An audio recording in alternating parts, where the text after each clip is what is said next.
अरे भाई, मैं हूँ फ्रिज, घर का सबसे ठंडा सदस्य।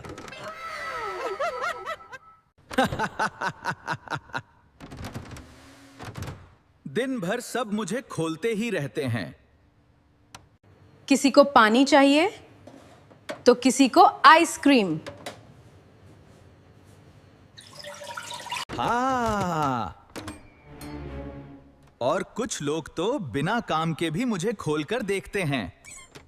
हेलो दोस्तों, स्वादिष्ट स्नैक्स और मौज मस्ती के लिए तैयार हो जाओ, जैसे अंदर कोई नया खजाना आ गया हो। वाह, शानदार। रात के 2 बजे भी लोग चुपके से मेरे पास आ जाते हैं। Hey friends, get ready for tasty snacks and fun. फिर कहते हैं, बस थोड़ा सा खाऊंगा। Yummy.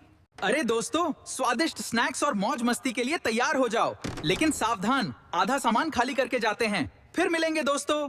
Hey friends, get ready for tasty snacks and fun. फिर भी मैं सबकी चीजें ठंडी और सुरक्षित रखता हूँ। અરે મિત્રો, ટેસ્ટી સ્નેક્સ અને મજા માટે તૈયાર થાઓ. તેથી ક્યારેક ક્યારેક મને પણ આરામ આપી દો.